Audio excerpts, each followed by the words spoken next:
Well, hello, and we are on day 4. This one's probably going to be a little briefer because one of the things I was asked to kind of chat about was communication.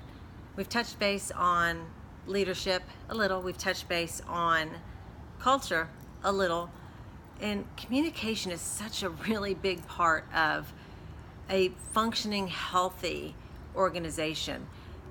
So it is a big topic. I think we could take any one of those 3 and probably have my entire 365 days of conversation. But when it comes to communication and touching base on that, probably the first thing that comes to mind for me is understanding that you're responsible for how you communicate the message.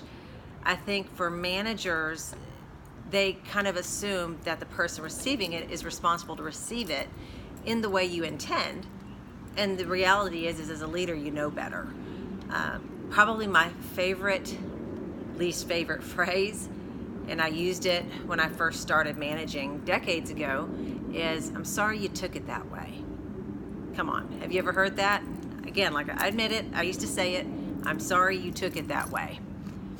Well, what's the problem with that? Well, one, I, meaning me, am sorry you, the one who's receiving the communication, took it the way that you received it.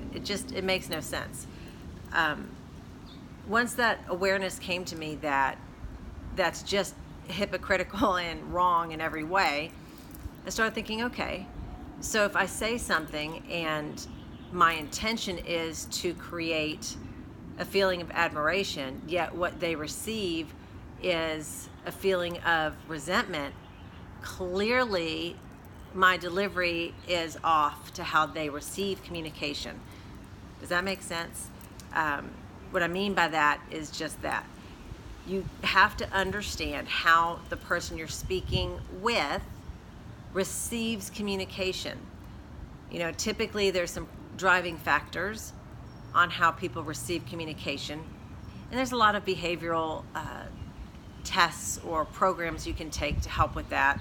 DISC, Brigmeyer's, Brickman, I could go on and on. There's even a free one. You want a chance to start with it? Go to 16personalities.com. It's 16, so 16personalities.com.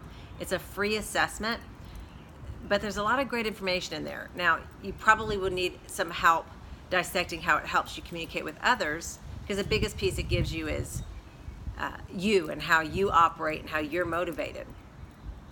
But I've done some training on that particular one before, and it has a lot of great, useful information in it to help you understand how to better communicate with other people based on how they receive communication.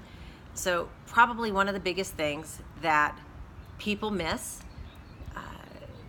people just communicate in the way they're most comfortable communicating and don't realize as a leader how responsible you are to communicate with each person within your fold in the way that they receive communication best.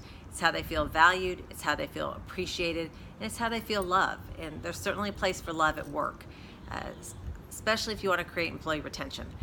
So I know this is a short chat, but when it comes to communication, what are your challenges?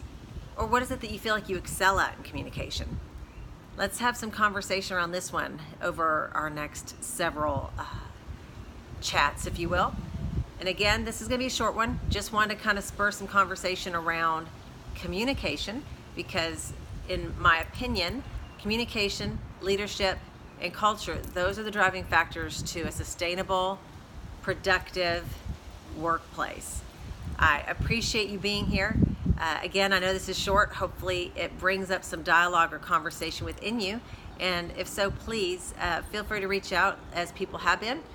And you can also comment publicly, because guys, remember, if you're thinking about it, or you're in that situation, or you have that question, somebody else probably has it. So opening up that dialogue publicly allows other people to see they're not alone.